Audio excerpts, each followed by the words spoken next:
Listen, as a guy who thought Justin Fields should start the season, I was also the guy last week who understood why they made the change. And the fluidity with which this situation has developed, and the difference between looking at it on the surface and really grinding some tape and figuring out why it is they're making this change. On the surface, it makes no sense. It's what Bo said. Justin's playing the best football of his career, and the team is 4-2. And so how could you sweep the rug out from under this kid? And he has handled it really well. But I think for the Steelers, a lot of it is like, we see what is on the surface, and I think Arthur Smith and the people in that offensive meeting room are seeing what could be. And at times we just have to trust Tomlin, Arthur Smith. Yeah. There's a reason they made the decision. I speculated it might be because of the play action pass. There were a lot of reasons that you might make the change. And for a quarter and a half, we were all riding the wave. We were all like, get Fields back in. Like, what the fuck is this? Okay. But he was getting booed. Russell was getting booed. He was getting booed. And then what happened? The moon ball happened. And it wasn't the prettiest moon ball I've ever seen. I mean, I played that guy twice a year. He used to break our backs late in games. I mean, we'd kick their ass for 48 minutes, and then like the fourth quarter starts and he hits some shot and they win 20-7 or something like that. Like but this is what this guy does. And I think when you look at Fields not being able to take advantage of some of these shots, not only does Russell give a guy like George Pickens a chance, and that's all he needs. Tirico said it last night. If it's a 50-50 ball, he's more like 70-30. And last year I said this. I said George Pickens has Hall of Fame potential, and all the Steelers aggregators laughed at me. And the fans, I had people in my mentions like, hey, easy. But you can see when a 50-50 ball is thrown to him, the strength of his hands at the catch point. Yeah. You just got to give this guy a chance. And so I think it's not only giving the guy a chance, but also knowing decisively where the shot is to take and when to take it. And I think like that's the one thing. Justin Fields is a little laggy in seeing the play develop, seeing the field. He hasn't accessed the middle of the field, and the target share was way out of whack. I mean, we went through it last week. There were guys who were barely touching the ball. I thought something that was really interesting, besides some of the numbers that I'm about to give you, is the target share. Okay, bear with me here, Steelers fans. And you last night, Pickens, 38% of the targets. That's up from 30%. So like we thought Pickens was getting the ball too much. If you'd have told me coming out of this game he was going to get the ball more, I would have thought, well, when are the other guys getting the ball? They all got the ball more. Washington got the ball more. 15% target share yesterday as opposed to 4 previously. Austin, 15% as opposed to 12 previously. Warren, 12%. That's a big one as opposed to 5%. Why isn't he getting the ball? Okay, he got it last night. Jefferson saw a slight uptick in target share.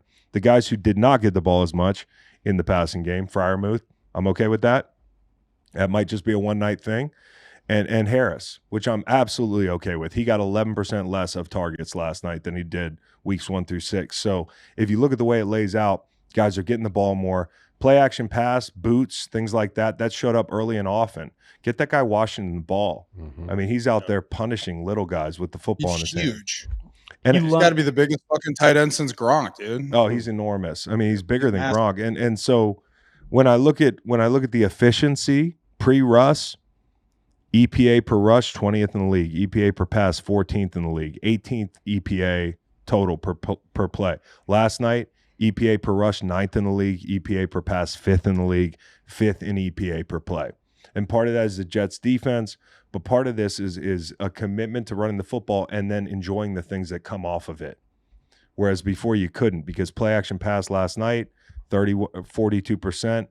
Previously 31%. I'm throwing a lot of numbers at you, but sometimes it's easier than going through the all 22 and pointing out all the ways that the team improved. These are ways to describe that. Okay, so play action weeks 1 through 6, 29th in play action percent. Play action pass success rate, 28%. And then Russ last night, 12th in play action pass success rate at 43%. So holy Chris, shit, but that paints the picture. Yeah. One thing I was wondering about too, when they were kind of before Russ, it felt like he was like a little uncomfortable at the beginning of the game. Talking about on the broadcast, I think we all kind of saw it. And then he got very comfortable, but he did do a good job of running their offense, protecting the ball.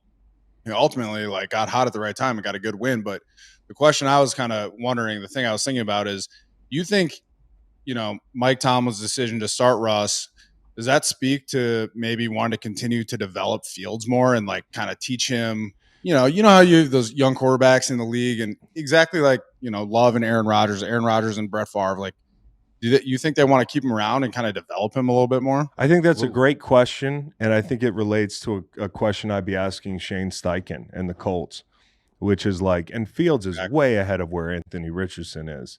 No, but that's a perfect comparison. But to me, Bo, you hit the nail on the head. That might be why. And I think like this is nothing bad has happened that can't be fixed for Justin Fields in Pittsburgh. They sat him down 4-2 with the fan base behind him, with the team behind him. Yeah, exactly. And so now, however long this break is, he's coming into it with a clear head. I said this last week. If this had happened in Chicago, and for good reason, I would have said Justin might not have trusted the coaches. But I think he trusts this group. That's what came across to me. And once you have trust, you have the players' attention, and you have the players' opportunity for development right in front of you. Yeah. And so I think that like if Russ is a 1 or 2 year thing, and Fields can stand right on the sideline. And Russ is just a cheap vet rental from the Broncos. They're not paying him shit. No, they're not. So it didn't hurt to bring him in. Yeah, I think another piece of it too is looking at the back half of their schedule. I'm sure Tomlin wanted to know for sure they're going to be playing their best ball. You have Ravens twice, Bengals twice, Chiefs. You have Commies, you have Eagles. Like they've done a great job through the first half. They did what they had to do to position themselves, but they have to be playing great ball in the second half here. And hey, look at the output offensively last night. Look at the explosives. But another like little wrinkle why I like it, just for thinking ahead possibilities, is if Tomlin does decide to throw Justin Fields in there for a few plays here and there in games coming up, what it does is everyone who plays you for the rest of the year, you have to take time out in your practice during that week to prepare for Fields and prepare for Russ, because they have two different set of plays, and Justin Fields can kill you with his legs, so can Russell Wilson, but they can kill you with their legs in different ways. So it's something I think we have to respect Tomlin and his choices. I mean, he's one of, if not the longest tenure coach for a reason, and that's a choice that we might not see what's going on, but he obviously knows what he's doing, or he has an idea, and I think everything from whatever he's thinking is starting off the right way. In the second quarter, we said it out loud. We're starting to be like, hey, are we trusting Tomlin? Because like he kept Matt Canada around a while, and like that wasn't the right thing. But maybe this is a decision that he's making that's the right one. And I think for Justin Fields, there's plenty of time. And you said it, different packages. Maybe get him in there in the red zone some.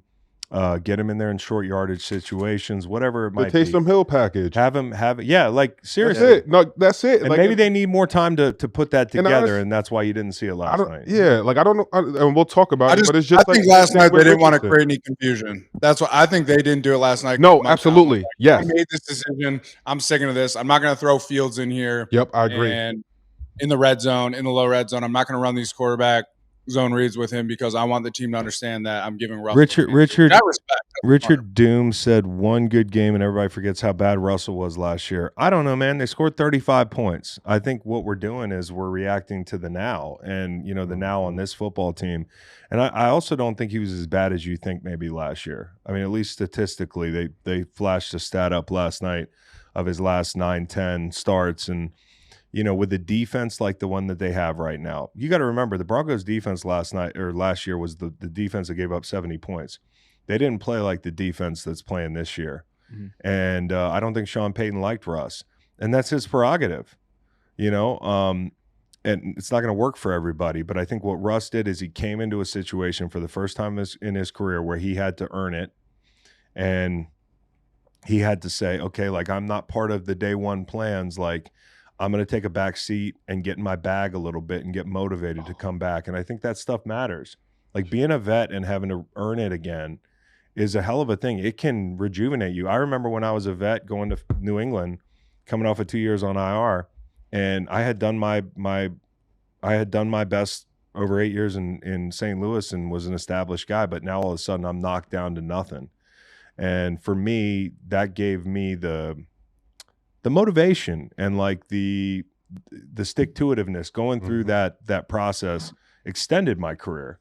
And I'm not saying Russ is on death's door, but what I am saying is like this can help him, having gone through this last 6 weeks of soul searching and for once just sitting still and trying to figure out what is it about my game that can be better on the back third. And you know what else is crazy? Just Russell being a guy that, like, you hear all these narratives about how he's corny. I don't know if we ever seen this.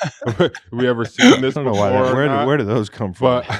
But I was shocked and excited to see that Russell Wilson was doing prearranged handshakes, celebrations with guys. Yeah, that's always a good sign. I mean, yeah, it is. Aaron Rodgers would never. No, like there's some quarterbacks that really wouldn't, and like I think that goes like that's like a comfortability or like I really trust you. And of all people, he has a handshake with George Pickens, someone that we see who's outside looking in. He's always fucking open, but outside looking in, he looks like a guy that maybe you're unsure about what's about to go on, but. I mean, the funniest thing last week was when George Pickens, they put a microphone in his face and they were like, "Have you and Russ been working on?" And he just took the bait, like a catfish, man. I know he was starting last week, and he was like, "Yeah, I mean, it's his first start." And everybody's like, "Oh fuck," you know. There goes 3 days of like, I'm not sure, and they still won, and they looked really good once things got rolling. So. For Najee Harris, after that last touchdown, to come onto the sideline and him and a bunch of dudes are doing the belt to ass celebration, like that was kind of the mindset that team had. The other team was focused on everything else, and Pittsburgh was in a foxhole at 4-2. They felt like they were the foxhole team.